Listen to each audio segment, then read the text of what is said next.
मैं आपके सामने रख रहा हूं, बहुत बुनियादी और बेसिक बात आपके सामने रख रहा हूं। हंगामा करना, हुल्लड़बाजी करना, बगैर समझ बूझ के काम लेना, ये गंवारों का काम है, जाहिलों का काम है। मगर मुसलमानों का काम है संजीदगी से काम लेना, मुसलमानों का काम है सब्र से काम लेना, मुसलमानों की सिफत है धैर्य से काम लेना, मुसलमानों की क्वालिटी है पेशेंस से काम लेना, मुसलमानों की क्वालिटी है बहुत सोचना फिर कदम उठाना। मुसलमानों इसलिए 1500 साल के दरमियान जो आज इस्लाम पूरी दुनिया में फैला है, वो हमारे जैसे हुल्लड़बाज अगर पहले होते तो पहले ही काफिरों के हाथों मार खा के मर गए होते। लेकिन हमारे बाप दादाओं ने बड़ी संजीदगी से काम किया और दुनिया वालों को यह बताया है, वक्ती तौर पर लगता है कि जैसे मुसलमानों की बुनियाद हिल जा रही है, लेकिन अंततः आखिरकार कामयाबी साहिब ईमान को ही मिलती है, कामयाबी मुसलमानों को ही मिलती है। जैसे आपने आका अलैहिस्सलाम की सीरत का मुताला किया, आका अलैहिस्सलाम को मक्का के काफिरों ने 3 साल तक अबू तालिब की घाटी में आपको कैद कर दिया। 3 साल तक कोई सामाजिक संबंध स्थापित करना गवारा नहीं किया। दाना पानी जाना, दाने पे पाबंदी लगा दी, मिलने पर पाबंदी लगा दी। उन दिनों में बच्चे भूख से इतना रोते थे कि मक्के की पहाड़ियां बन जाती थी, दरख्त के पत्तों को खाते थे, चमड़े को गला गला के बच्चों को खिलाया जाता था, दरख्त की छाल खाई जाती थी। जरा गौर से सुनिएगा, 3 दिन नहीं, 3 महीना नहीं, 3 हफ्ता नहीं, 3 साल तक अबू तालिब की घाटी में खानदानी बनु हाशिम का मुकम्मल तौर पर बाइकाट कर दिया गया। वहां कौन थे? पैगंबर आज़म अलैहिस्सलाम थे मौजूद, सारी कायनात के मालिक को मुख्तार थे उसमें, और आपके साथ आपके खानदान के सारे लोग वहां थे, जिनके इशारे पे डूबा सूरज पलट गया, जिनके इशारे पे चांद के 2 टुकड़े हो गए, जिनका इशारा पाके पत्थर कलमा पड़ा हो, जिस पैगंबर आज़म को जानवरों ने सजदा किया हो। ये हुजूर के मोजज़ात हैं, हुजूर के कमालात हैं। लेकिन एक तरफ आजमाइशें कितनी हैं, आजमाइशें इतनी हैं कि 3 साल तक अबू तालिब की घाटी में आपको खानदान समेत कैद कर दिया गया। उन दिनों में आपके खानदान में एक दाना तक कोई नहीं पहुंचाया। उस घाटी के चारों तरफ मुशरिकीन का पहरा था, वो सब पहरा दे रहे थे। कोई रिश्तेदारी नहीं करेगा, कोई सलाम कलाम नहीं करेगा, कोई एक दाना और पानी नहीं पहुंचाएगा।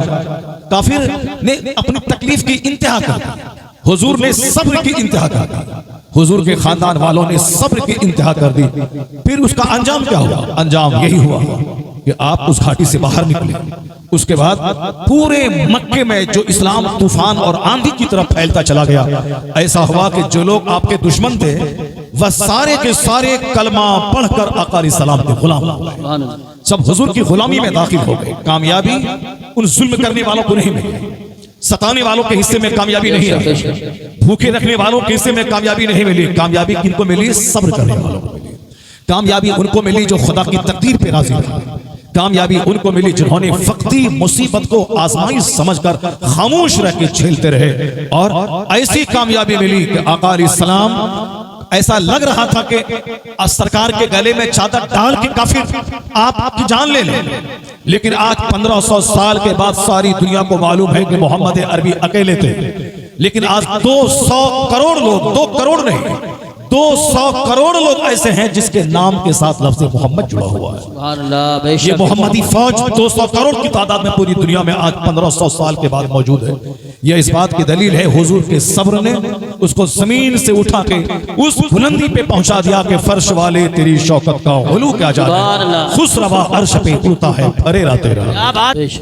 मगरूर जिसे अपनी सेहत पे घमंड हो, जिसे अपने हुस्न पे गुरूर हो, जिसने अपने बंगले और मकान पे जिसे गुरूर हो, जिसने अपनी जायदाद और अपनी प्रॉपर्टी पे घमंड, वो मगरूर जो दूसरों को हकीर समझता हो, जो दूसरों को हकीर समझता हो, हक बात नहीं मानता हो, ऐसे मगरूरों को अल्लाह नापसंद करता है। और मरने से पहले पहले जिन गुनाहों की सजा इस दुनिया में अल्लाह देता है, उन गुनाहों में से एक बड़ा गुनाह है घमंड करना, गुरूर करना। और एक दूसरा बड़ा गुनाह है माँ बाप की नाफरमानी करना। मुमकिन है कि शराबी को इस दुनिया में सजा नहीं मिले, क्योंकि ये दुनिया जजा की जगह नहीं, दारुल जजा है। मरने के बाद, मरने के बाद है वहां बदले का घर, वहां हर स्याह सफेद का बदला होगा। इस दुनिया में अल्लाह सबों को छूट दिया है, आजादी दी, जैसे जीना है जीना। यही वजह है कि काफिर कुफार और मुशरिकीन मुसलमानों को सताते हैं, इबादत गाहों को ढाने का प्लान बनाते हैं, और ढाते भी हैं, वक्ती तौर पर कुछ भी नहीं होता है। क्यों नहीं होता है कि ये दुनिया दारुल अमल है, दारुल जजा नहीं। दारुल जजा है मरने के बाद, जहां सिर्फ बदला है काम। वहां हर व्हाइट एंड ब्लैक का हिसाब होगा, किसी का जोर नहीं चलेगा। इस दुनिया में अल्लाह ने आजादी दी है, उसी आजादी का गलत इस्तेमाल कुफार मुशरिकीन और जालिम व जाबिर करते हैं।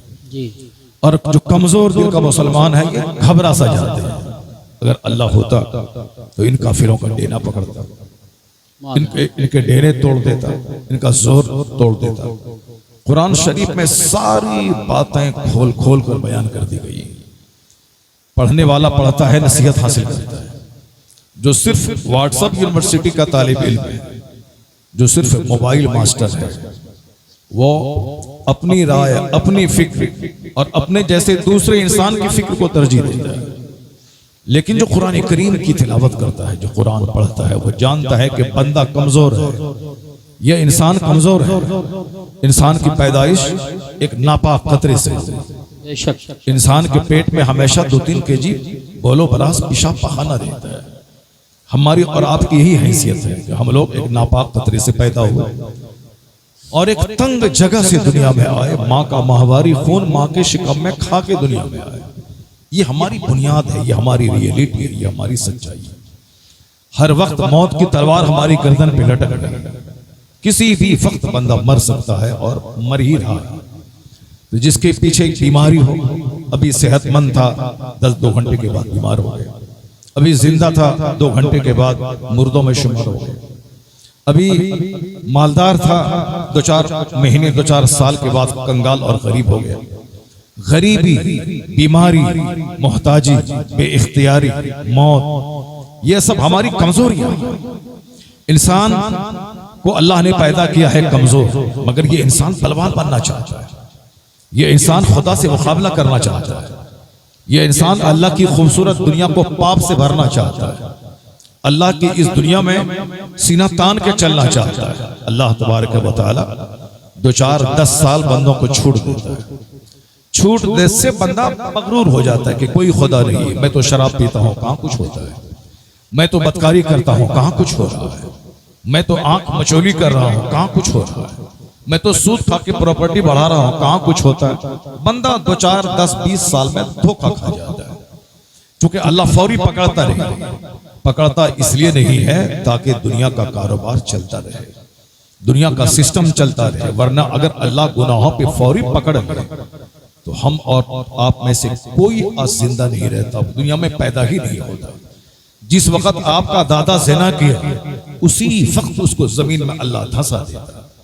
जब वो जमीन में धंस गया होता, ना आपका बाप पैदा होता, ना आपका बाप पैदा होता, ना आप पैदा होते। जिस दिन मेरे बाप ने झूठ, मेरे दादा ने झूठ बोला, उसी दिन उसकी जबान में लकवा की बीमारी हो जाती। अल्लाह उसे जमीन में धंसा देता। न मेरे दादा रहता, न मेरे बाप पैदा होते, न मेरे बाप पैदा होते, न मैं पैदा होता। अल्लाह ने फौरन गुनाहों पे नहीं पकड़ की, इसीलिए तो हम और आप जिंदा हैं। वरना जिस दिन 500 साल पहले आपके खानदान का कोई लकड़ दादा गुनाह किया था, उसी दिन जमीन में धंस जाता। वो जमीन में धंस गया होता तो फिर आपके दादा परदादा कहां से पैदा होते और आप कहां से पैदा होते।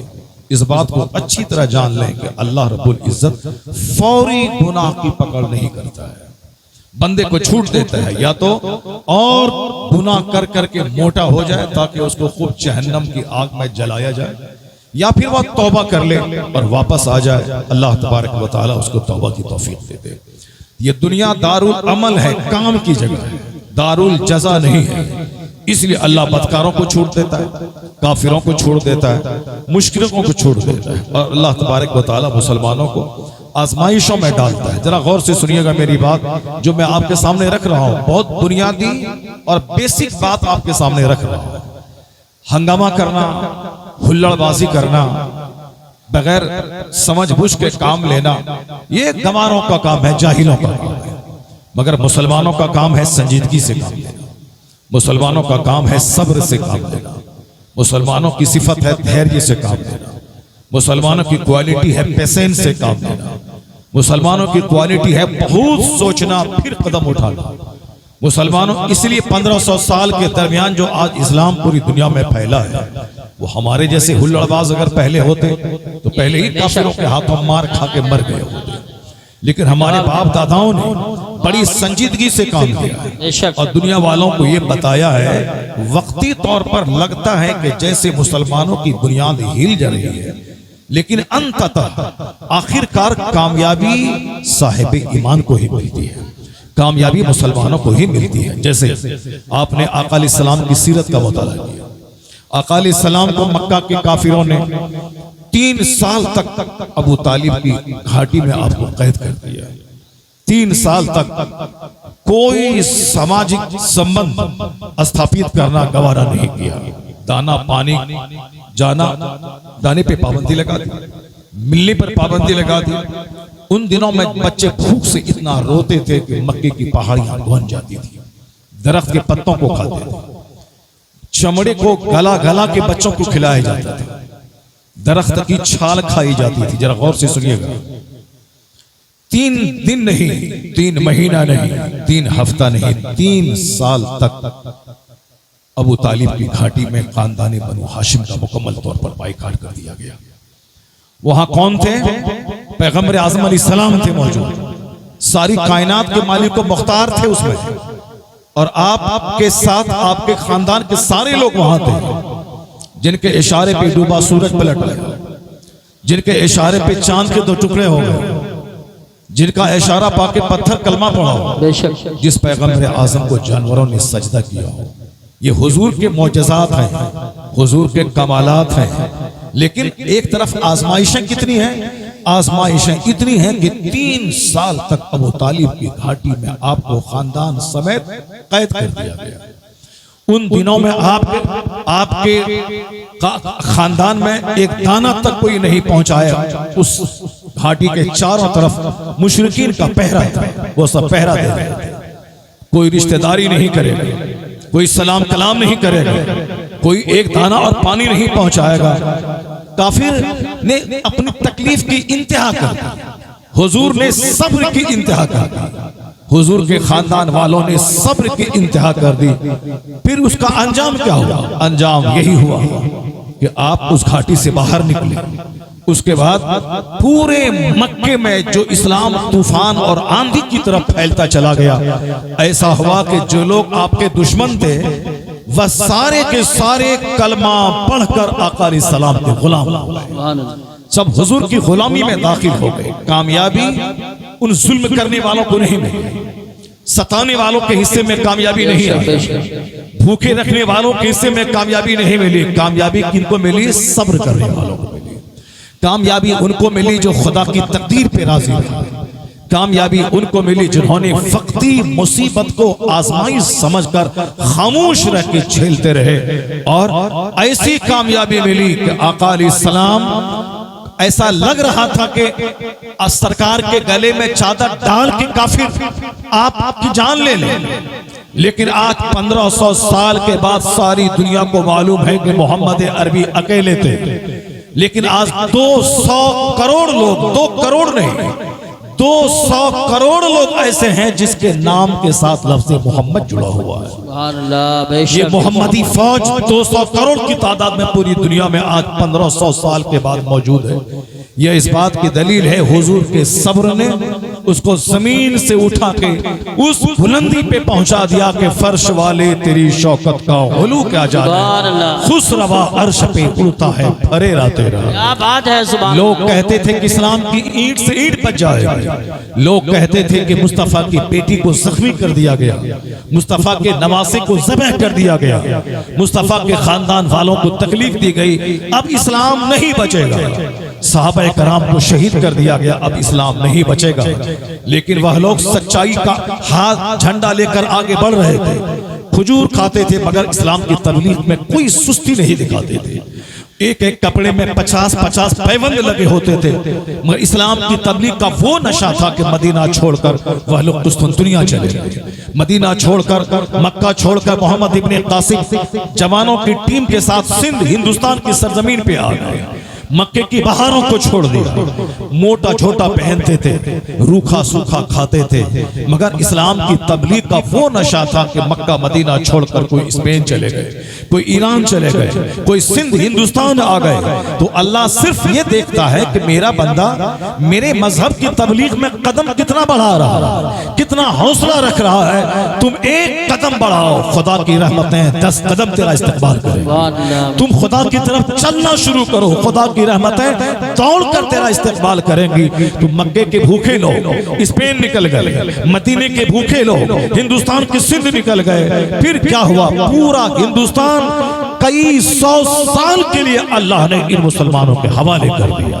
यह लोग स्पेन निकल गए, स्पेन क्रिश्चियनों की जमीन, अल्लाह ने 1000 साल तक मुसलमानों को जमीन अता कर दी। ईरान जहां 1000 साल से मजूसों की आग सुलग रही थी, मगर अल्लाह ने के महबूब के गुलाम उमर फारूक आजम के जमाने में वह ईरान ऐसा फतह हुआ कि आज 1500 साल के बाद उस ईरान में बुत परस्ती नहीं हो रही, वहां कलमा पढ़ा जा रहा है। तो आज पूरी दुनिया में जो 200 से करोड़ जायद मुसलमान बस रहे हैं, लाखों मस्जिदें हैं, लाखों मदरसे हैं, ये हुल्लड़बाजों की मेहनत का नतीजा नहीं है, ये उन लोगों की मेहनतों का नतीजा है जो मुसीबतों पे सब्र, जो जौ की रोटी खाते थे, जो एक खजूर चूस के रह जाते थे, जो प्यासे रहते थे, अपने वतन से प्यार नहीं इस्लाम से प्यार करते थे, अपने बाल बच्चों से ज्यादा मुस्तफा से प्यार करते थे, अपनी सल्तनत से ज्यादा नबी से प्यार था, अपनी जान से ज्यादा नबी से प्यार था। उन लोगों ने जो मेहनतें की, जो कुर्बानियां दी, जो अपने बाल बच्चों को मैदान जिहाद में शहीद करवाया, उन्हीं कुर्बानियों का नतीजा है कि आज इस्लाम दबा नहीं बल्कि 1500 साल के बाद इस्लाम पूरी दुनिया में मुस्कुरा रहा है।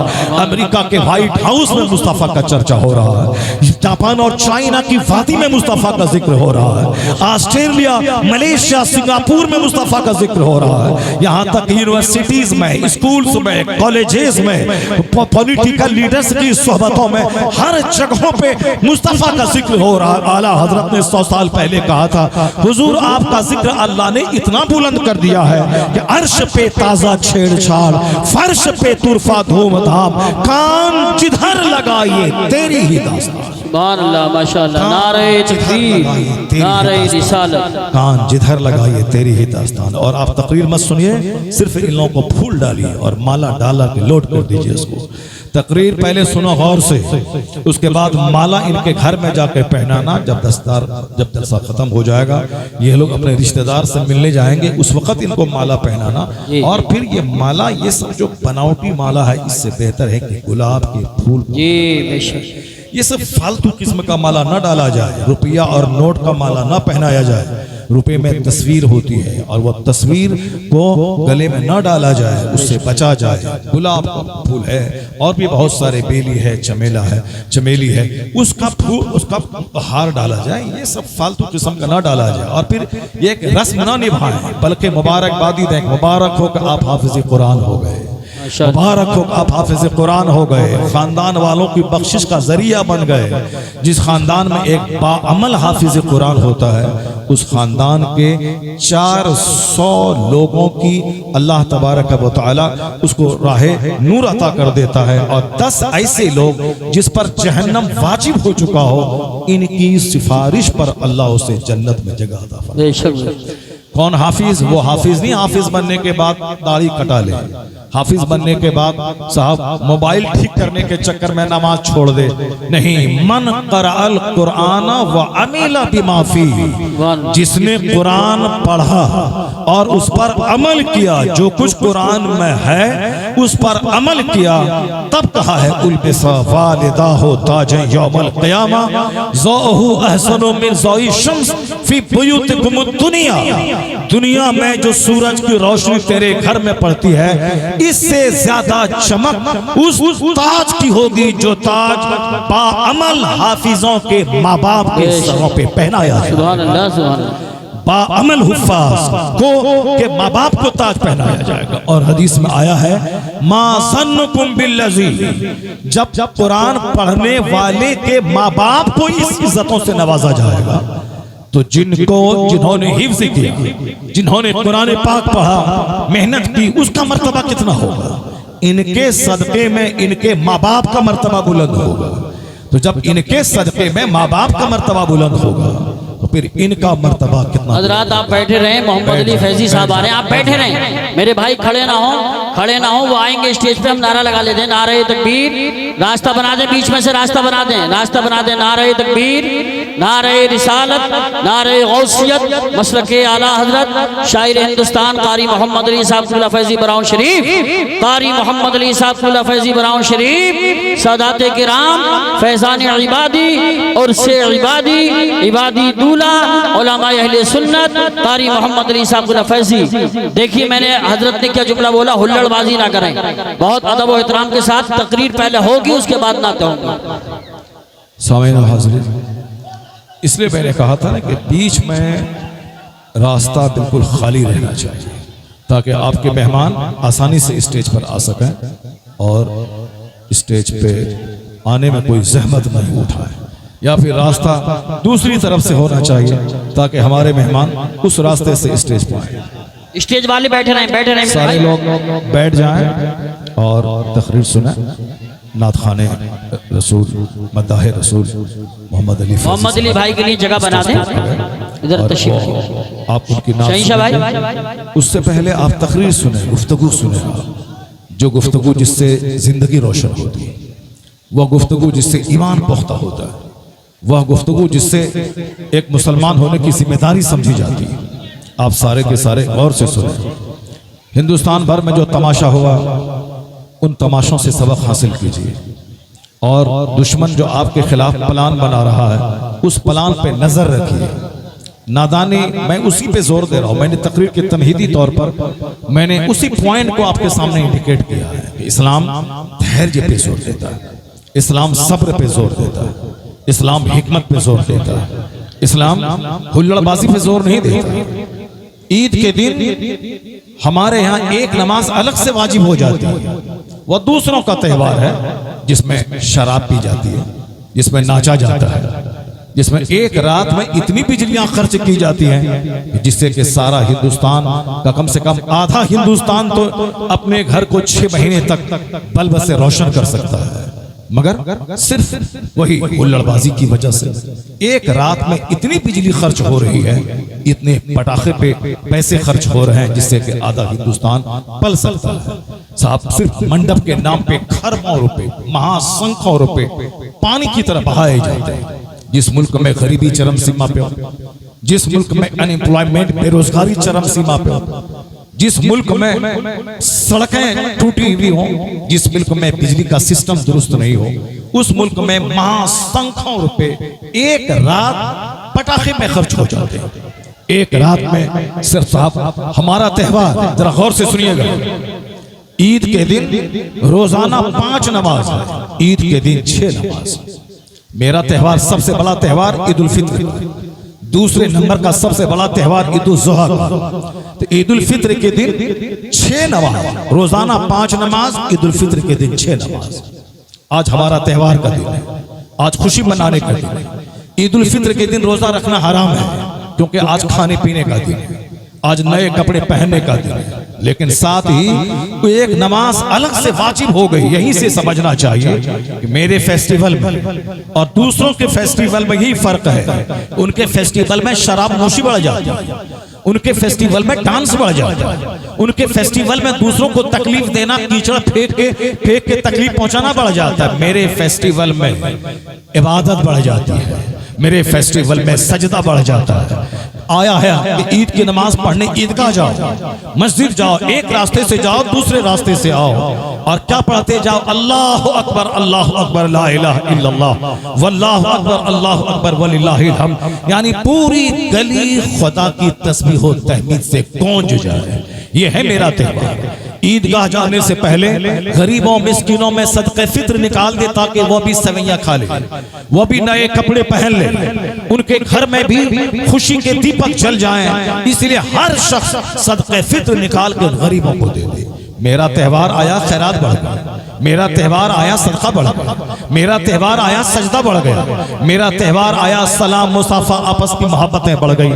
1 लाख का बकरा ज़बह करना है बकरीद के दिन, उस गोश्त के 3 हिस्से कर देने हैं, फकीरों को देना है, दोस्त अहबाब को देना है, एक अपना खाना है। तो मेरा त्यौहार सिंपैथी को बढ़ावा देता है, मेरा त्यौहार फ्रेटर्निटी को बढ़ावा देता है, मेरा त्यौहार ह्यूमैनिटी को बढ़ावा देता है। दूसरों के मुकाबले में हुल्लड़बाजी करके अपने मजहब को बदनाम नहीं कर, अपने मजहब की साख को दांव पे नहीं लगाए। ये नहीं बताए कि हम तेरी ही तरह डांसर हैं, हम तेरी ही तरह लुच्चा लफंगा है, हम तुम्हारी ही तरह नाचने और गाने वाले हैं। नहीं, आपको सजदा की नेमत दी गई है ईद के दिन, आप बता दें कि हम नाचने वाले नहीं हैं, हम तो सजदा करने वाले हैं, हम तो जिक्र करने वाले हैं, हम तो दुरूद पढ़ने वाले हैं, हम तो अदब और डिसिप्लिन वाले हैं, ताकि वो मेरे त्यौहार के तकद्दुस को देखकर अगर उनका सीना हिले तो हमें डंडा मार के जेल में नहीं डाले, वो मेरा कलमा पढ़कर मुस्तफा का गुलाम हो जाए। माशाअल्लाह। अपने मजहब को बदनाम मत करना, अपने मजहब की शान बढ़ाना, अपने मजहब की इज्जत बढ़ाना, अपने पैगंबर की मोहब्बत दूसरों के दिल में डाल देना, अपने पैगंबर की इज्जत दूसरों के दिल में डालो। इस कदर संजीदगी के साथ, इस कदर आखिरत को निगाहों के सामने रखकर जिंदगी के दिन गुजारो कि तेरा कैरेक्टर, तेरा बिहेवियर, तेरा कंडक्ट, तेरी मोरालिटी, तेरे अखलाक, तेरे स्वभाव को देखकर दुश्मन भी ये बोले जब मुस्तफा का गुलाम का कैरेक्टर और चरित्र इतना महान है तो मुस्तफा कितने महान होंगे। तो मेरे कैरेक्टर की महानता इन काफिरों के कलमा पढ़ने का जरिया हो जाए। हम नफरत दिलाने वाले नहीं हैं कि हम नफरत दिलाएं कि जब ये इतना हुल्लड़बाज, ये इतना जल्दबाज, ये इतना बदअमल, ये इतना बदकिरदार, ये इतना खेल तमाशे का रसिया है, इसका मतलब है कि इसके पैगंबर ने यही हुक्म दिया है, इसका मतलब इसके पैगंबर ने यही बदअखलाकी की तालीम दिया है। तो अपने से नफरत नहीं दिलाना है। बश्शिरू वला तुनफ्फिरू, यस्सिरू वला तुअस्सिरू। हदीस में आया है कि खुशखबरी दिलाओ, पूरी दुनिया को बता दो, इस्लाम के ताल्लुक से बशारत दिलाओ। इस्लाम आसानी का मजहब है, इस्लाम खूबसूरती का मजहब है, इस्लाम ह्यूमैनिटी का मजहब है, इस्लाम मोरालिटी का मजहब है, इस्लाम अमन सुकून और शांति का मजहब है। आप अपने किरदार से बताएं, बकवास पे लोग ध्यान नहीं देते, कैरेक्टर पे ध्यान देते हैं, किरदार पे ध्यान देते हैं। आपने सुना होगा हमारे सिलसिले के एक बुजुर्ग, एक मजूसी उसके पड़ोस में रहता था, मजूसी सफर पे गया हुआ था, मजूसी के घर में चिराग जलाने के लिए तेल नहीं था, मजूसी का बच्चा अंधेरे में चिल्लाता और रोता था। हमारा वो शेख हर रात अपने घर का चिराग उस मजूसी काफिर के घर में जाके रख देता था। चिराग की रोशनी में उसका बच्चा रात भर शांत रहता था। ये उस वक्त तक होता रहा जब तक कि वो मजूसी बाहर से घर नहीं आया।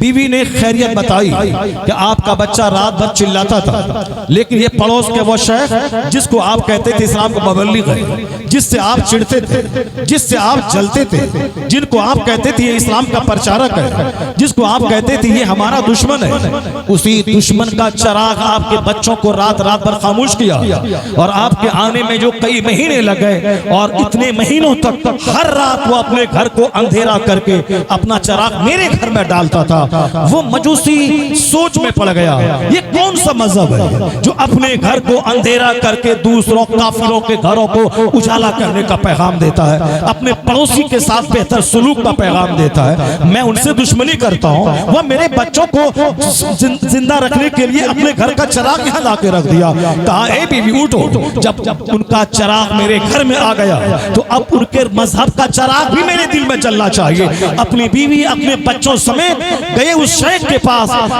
कहा हुजूर जब आपका चिराग मेरे घर में आ गया है तब आपके मजहब का चिराग भी मेरे सीने में जल जाना चाहिए। उन्होंने कलमा पढ़ा और पूरा खानदान मिलकर मुस्तफा की गुलामी में दाखिल हो गया। मतलब ये निकला कि उन्होंने अपने अखलाक के जरिए एक जहन्नमी को जन्नती बना दिया, अपने अखलाक के जरिए काफिरों को कलमा पढ़ने पर मजबूर किया। आप गरीबान में झांक के देखें कि आप जीते कैसे हैं, आपका सुलूक कैसा है, आपका व्यवहार कैसा है, आपका किरदार कैसा है। आने वाला वक्त मजहब इस्लाम का आने वाला है, इसलिए कि इस्लाम कोई दबने वाला मजहब नहीं है, इस्लाम कोई छुपने वाला मजहब नहीं है। इस्लाम वो मजहब है जो हर घर में पहुंचेगा, हर जगह पहुंचेगा, हर दरवाजे पे पहुंचेगा। अगर हमने खिदमत नहीं की इस्लाम की, कयामत के दिन हम पकड़े जाएंगे। लेकिन अल्लाह हमारी जगह ऐसे लोगों को पैदा करेगा जिन लोगों से इस्लाम का काम होगा, जिन लोगों के कैरेक्टर किरदार को देखकर लोग कलमा पढ़ेंगे। एक पॉइंट मैं आपको देता हूं, आप नर्वस के शिकार हैं, आप मायूसियत के शिकार हैं, आप कहते हैं मेरे मजहब का मुस्तकबिल क्या है मुझे नहीं मालूम है, आप परेशान हैं, आप नर्वस हैं, अपनी गलती से कोई कदम आपने उठाया और दो चार डंडा जहां मिला तो कहते हैं मौलाना साहब क्या कर रहे हैं, क्या मौलाना साहब को पूछ करके तुमने कदम उठाया था? कहते हिंदुस्तान के बड़े बड़े नेता मुसलमानों के वो कहां है, क्या तुमने उन नेताओं को पूछ करके डंडा उठाया था? जब तुम खुद ने खुद कदम उठाया है, अगर तुम्हारी निगाह में वो काम अच्छा है तो तुम डंडा खाओ जन्नत मिलेगी, तुम गर्दन कटाओ जन्नत मिलेगी। इमाम हुसैन जब बाल बच्चों समेत मैदान करबला गए थे, तीरों की बारिश हो रही थी, वो नहीं कहते थे मदीना के मुसलमान कहाँ है जो मेरी मदद को नहीं आ रहे हैं, मक्का के मुसलमान कहाँ है जो मेरी मदद को नहीं आ रहे हैं, कहाँ है फला कबीले के मुसलमान, कहाँ है फला कबीले के मुसलमान, कहाँ है बनी सलेम के मुसलमान, कहाँ है खासरिया के मुसलमान? नहीं, हुसैन ने शिकवा नहीं किया कि मदीने के लोग कहाँ हैं, मक्के के लोग कहाँ हैं, कबीले गाजरिया के लोग कहाँ हैं। उन्होंने शिकवा नहीं किया, बल्कि जो एक जान थी, जो औलाद थी, वह सबको रब के नाम पे कुर्बान कर दिया, रब के नाम पे कुर्बान किया। अल्लाह ने हुसैन के इस इखलास को ऐसा कबूल फरमाया कि हुसैन को करबला से उठाया और कयामत तक की इमामत का ताज अता कर दिया कि इमाम वही होगा जो सब्र करेगा, इमाम वही होगा जो रब के नाम पे गर्दनें कटाएगा। कुंबा लूटा हमेशा के लिए अल्लाह ने हुसैन को जिंदगी अता फरमा दी। आज हुसैन का खुतबा मस्जिदों में, आज हुसैन का खुतबा मेहराब पे, हुसैन का खुतबा मेंबर पे।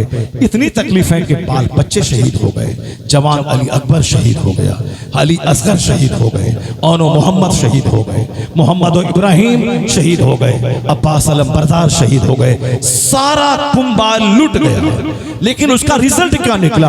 रिजल्ट निकला कि इधर कुंबा हुसैन का लूटा, उधर इस्लाम लूटने से ऐसा बचा कि जो इस्लाम अरब के जोग्राफिया तक महदूद था, हुसैन की कुर्बानी से अरब से निकला आंधी बनकर पूरी दुनिया पे छा गया। दुनिया के हर खित्ते में इस्लाम फैल गया।